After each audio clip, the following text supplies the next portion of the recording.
Walk into any abandoned factory in Ohio or Pennsylvania or Detroit. Look at the rusted steel beams. Look at the shattered windows where the wind howls through the empty production floors. What you are seeing isn't just bad luck. It isn't just the result of greedy corporations shipping jobs overseas. And it certainly isn't something that can be fixed by a slogan on a red hat or a tax credit from the White House.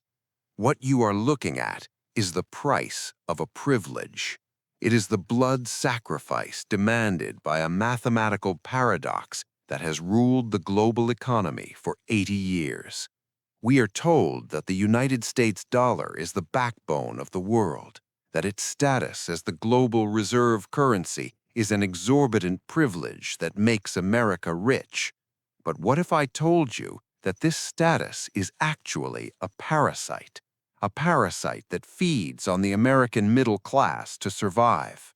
To keep the dollar as the king of global trade, the United States is mathematically required to destroy its own manufacturing base. It is forced to run permanent, bleeding trade deficits. It is compelled to export its inflation to you, the saver, the retiree, the worker.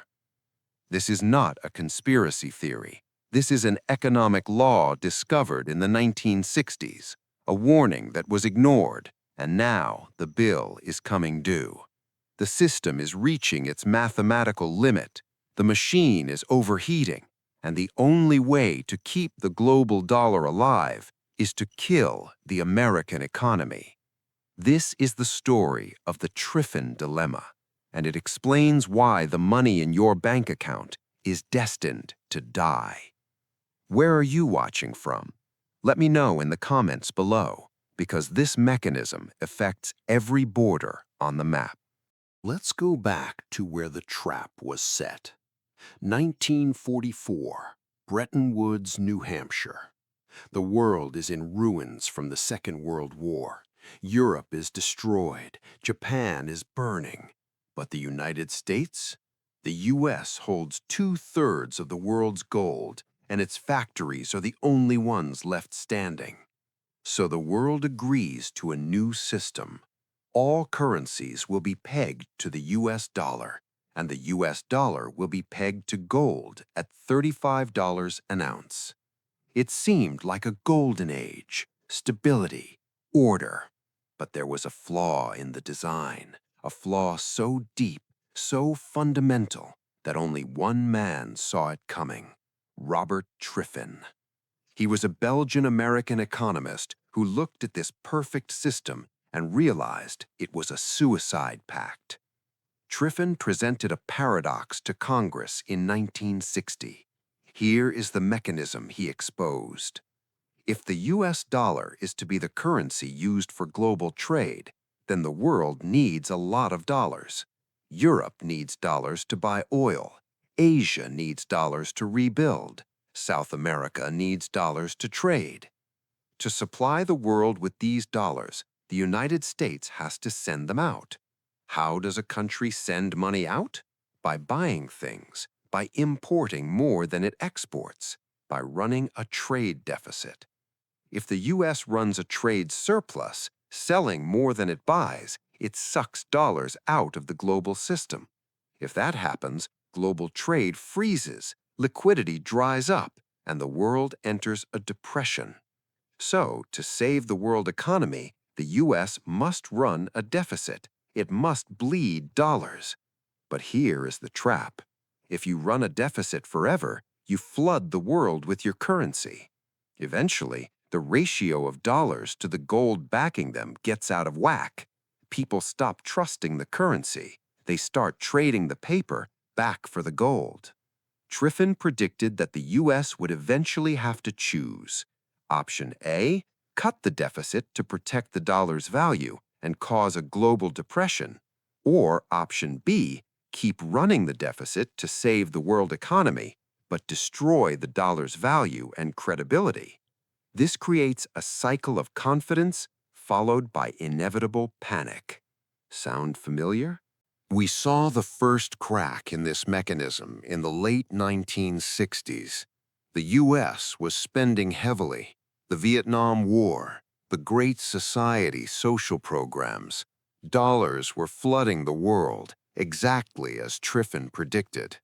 France saw this. They looked at the pile of paper dollars they held, and they looked at the shrinking U.S. gold stockpile, and they made the call. They demanded their gold. The mechanism began to break. The run on the bank had started. By 1971, the pressure was so immense that President Nixon had to go on television and temporarily suspend the convertibility of the dollar into gold. He didn't do it because he wanted to. He did it because the Triffin Dilemma left him no choice. The dollar had to be devalued to keep the system running. But notice something terrifying. When the gold window closed, the dilemma didn't end. It mutated. The world still needed dollars, but now those dollars weren't backed by gold. They were backed by debt. For the last 50 years, we have been living in the second phase of this trap. The U.S. exports debt to the world. The world sends cheap goods to the U.S. On the surface, it looks like a great deal for Americans. You get cheap TVs, cheap clothes, cheap electronics. You get to consume more than you produce. But remember the cost. To keep the world supplied with dollars, the U.S. had to stop producing and start consuming. Factories closed. Manufacturing moved to Germany, to Japan, then to China. This wasn't an accident. It was the requirement of the reserve currency status. You cannot be the world's bank and the world's factory at the same time. Triffin's paradox guarantees that the issuer of the reserve currency will eventually de-industrialize. Does that sound familiar? Look at the Rust Belt. Look at the wages of the average worker, stagnant since the 1970s when adjusted for real inflation. The wealth was transferred from the makers of things to the movers of money, from the factory floor to Wall Street, because Wall Street is the engine that recycles the global dollar flows. The dilemma created a financialized economy where making money with money is more profitable than making products. And now we are at the end of the line. The debt required to keep this system going has grown exponential. The deficits required to supply the world with liquidity are now so large they are creating hyperinflationary pressure. We are back at the same cliff edge we stood on in 1971, but this time there is no gold window to close. There is only the printing press. Sound familiar? But here is where the receipt gets wilder than you think. Most people think the solution is simple. Just balance the budget, they scream. Bring the jobs back, the politicians shout. But they are lying to you. Or worse, they don't understand the mechanism. Because if the United States actually did what they suggest, if the U.S. actually balanced its budget and started running a trade surplus, the global economy would collapse instantly. This is the dark secret. If America becomes fiscally responsible, the supply of dollars to the rest of the world dries up. Emerging markets would default on their dollar-denominated debts. Global trade, which is invoiced in dollars, would grind to a halt. A massive deflationary depression would sweep the planet.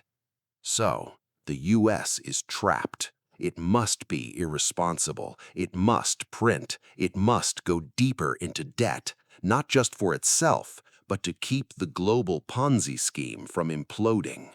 The mechanism demands that the U.S. destroys the purchasing power of your savings to keep the liquidity flowing to Tokyo, London, and Beijing. Let's look at the numbers, because the math doesn't care about your political affiliation. The United States national debt has now smashed through $34 trillion.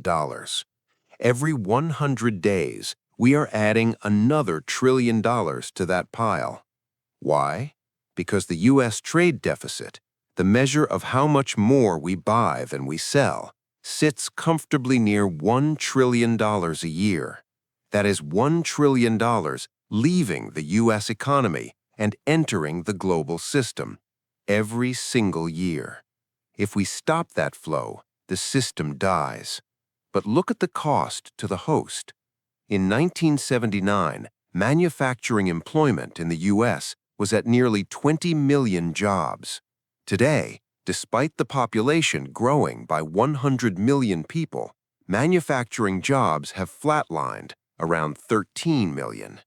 We haven't just lost jobs, we've lost the capacity to sustain ourselves physically. We traded our independence for cheap credit. Now look at the creditors. Foreign nations hold over $7 trillion in U.S. treasuries. China, Japan, Saudi Arabia. They hold this debt because they sold us goods and we paid them in IOUs. But the mechanism is breaking down because the sheer volume of IOUs is becoming worthless. This is where the exporting inflation mechanism kicks in. When the U.S. government prints money to pay its bills or stimulate the economy, that money floods out into the world. Normally, printing money causes inflation at home, but because the world needs dollars for oil and trade, the U.S. has been able to send those dollars overseas. We print the cash, they send us the cars and the oil. We get the goods, they get the inflation. It has been the greatest economic heist in human history. But the bucket is full. The world is drowning in dollars they no longer want. Global central banks are starting to reject the dollar.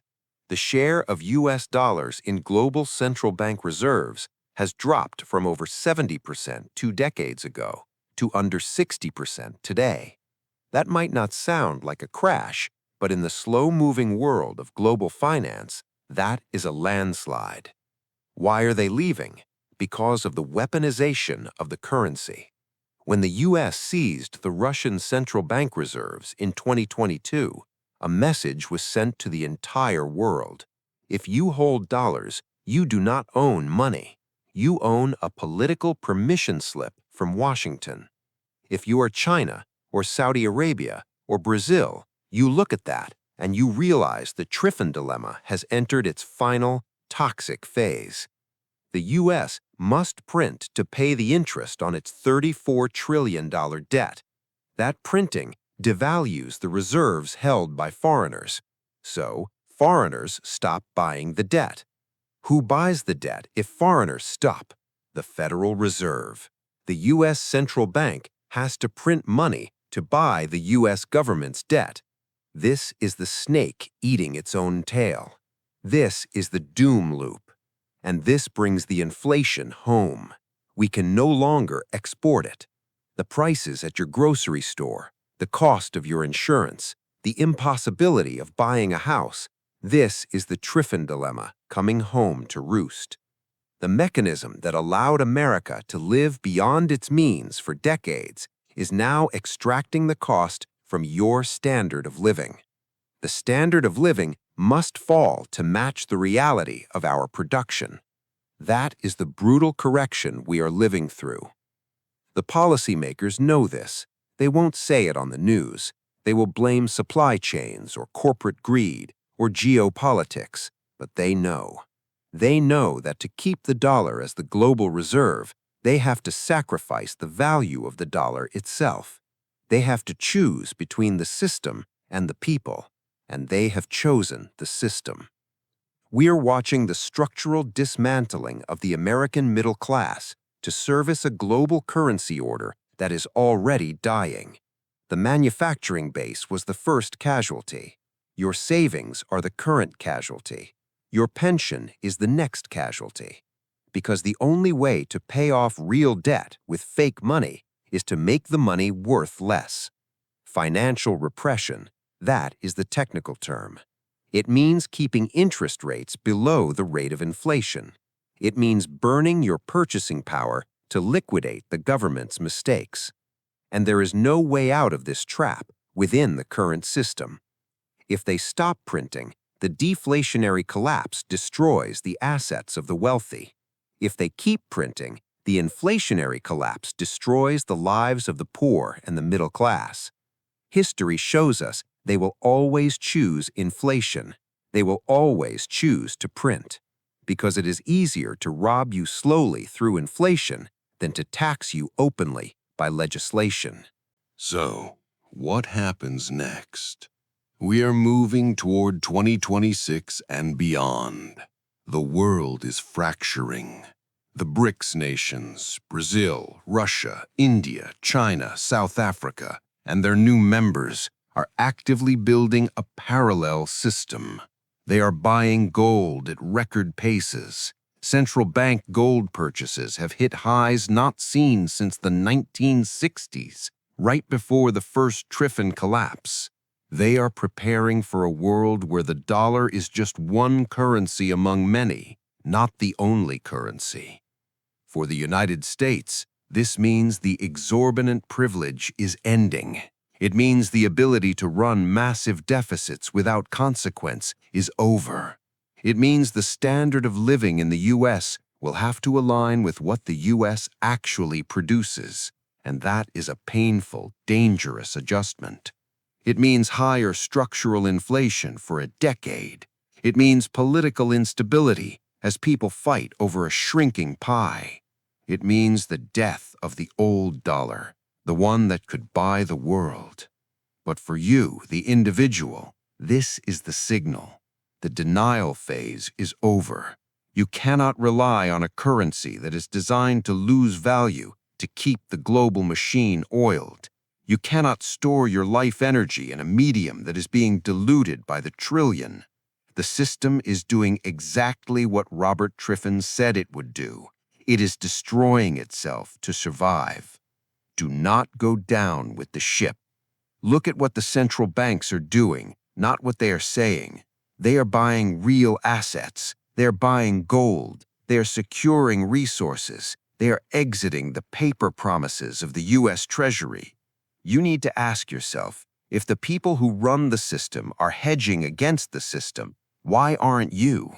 This isn't about fear. It's about mechanics. It's about gravity. The Triffin Dilemma is a mathematical certainty. The dollar must die so that a new system can be born.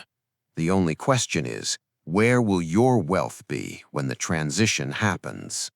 Don't listen to the noise. Watch the mechanism. Subscribe for the unfiltered truth that the mainstream media is too afraid to broadcast. I'll see you in the next one.